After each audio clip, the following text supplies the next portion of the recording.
जय श्री राम, जय श्री बालाजी महाराज, जय माता की।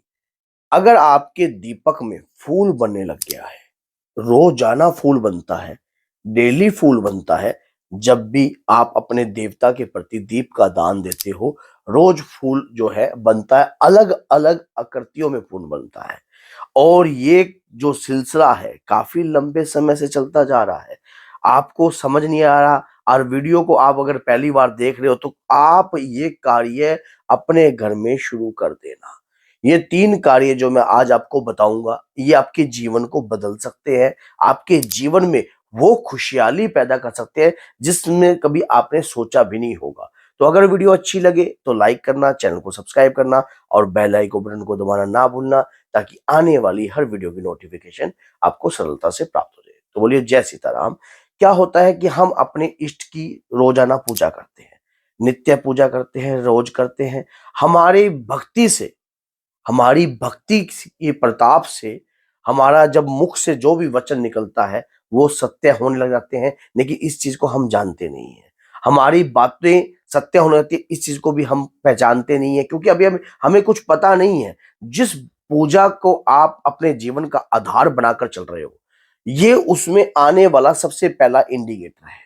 दीपक पर फूल बनना, आपकी पूजा आपके देवता तक पहुंच रही है।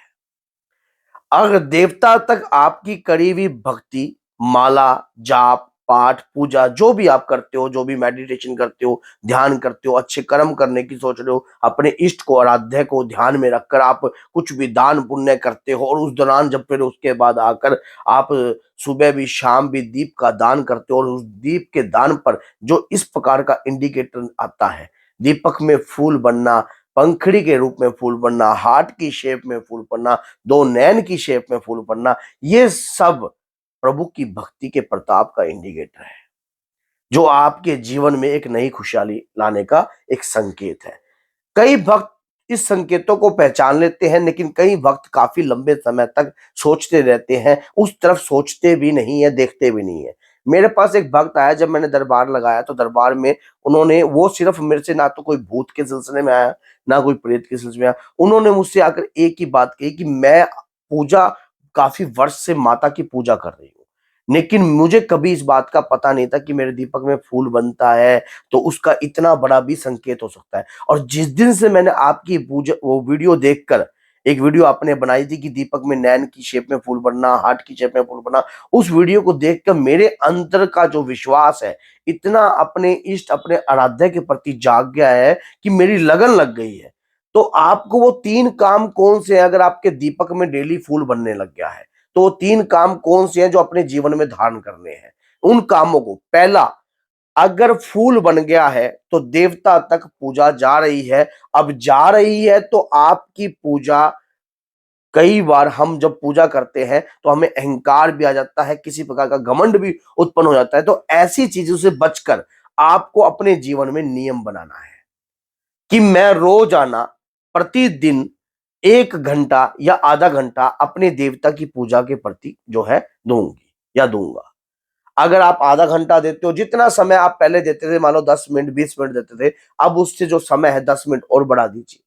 आप जो पूजा को अपना बोझ समझ के कभी मत करना अब, क्योंकि आपकी करी हुई पूजा जो है, आपको ये अनुभव का पहला संकेत आपको प्राप्त हुआ है, ये आपके इष्ट का इंडिकेटर है आपके प्रति, कि आप जो पूजा कर रहे हो उससे देव शक्ति की आपसे प्रसन्न हो रही है।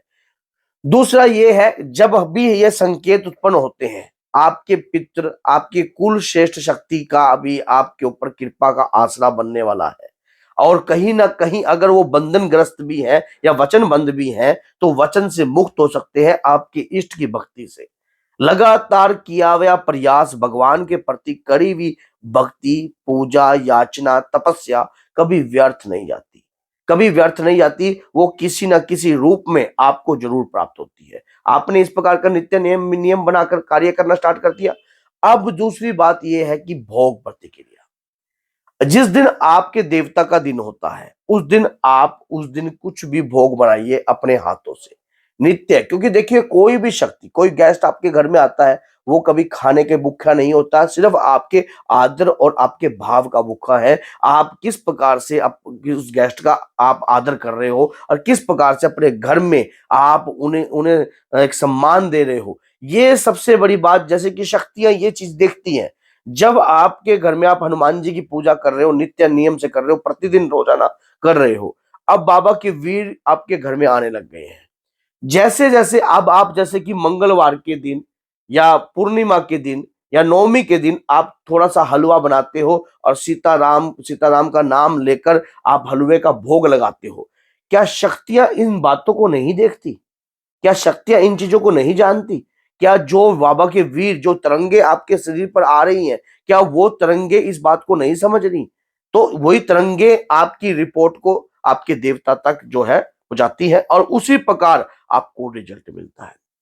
तो आप अपने जीवन में ये कार्य करने लग जाइए। देवता आपके घर को कभी भी छोड़ के नहीं जाएंगे, कभी भी मत छोड़ के नहीं जाएंगे, चाहे कोई कितना भी प्रयास कर ले। अगर कोई बंधन क्रिया भी करेगा, कोई तंत्र क्रिया करेगा या देवी देवताओं को वचन बंद करने की क्रिया करेगा, तो वो भी नहीं कर पाएगा। अब आपकी कुल देवी की कृपा, देखिए दादा हनुमान जी की पूजा करने से पितृ देवता, कुल देवता, सबकी सभी देवी देवताओं की कृपा प्राप्त होती है। और सबसे बड़ी बात यह है कि तीसरा कार्य जो है मोस्ट इंपॉर्टेंट है, बहुत ही बढ़िया है। हमेशा कभी भी अपनी पूजा में अहंकार नहीं करना है। जो अनुभव आपको प्राप्त होते हैं पूजा के दौरान प्राप्त हो रहे हैं, क्योंकि दीपक में फूल बनना ये भी एक अनुभव का ही है, ये इंडिकेटर है, ये संकेत है आपकी पूजा के, क्योंकि ये जो फूल है ना, ये रोजाना बन रहे हैं। कभी एक आधे दिन बार बन गया उसको नहीं गिनना आप। अगर ये नवरात्रि के दौरान भी लगातार बन रहा है या गुप्त नवरात्रि के दौरान भी लगातार बन रहा है या हनुमान जन्मोत्सव पे लगातार बन रहा है या लगातार आप पूजा कर रहे हो, तो डेली इस प्रकार का फूल बनता है, तो देवता आपसे प्रसन्न हो गए हैं, देवी देवता आपसे प्रसन्न है। अब आपने कुछ भी ऐसा अनुचित कार्य कर कर उन्हें रुष्ट नहीं करना है। ये बात हमेशा याद रखना, कोई भी कार्य ऐसा नहीं करना, क्योंकि शक्तियां जब रुष्ट होती हैं जब आप कोई अनुचित कार्य करते हो।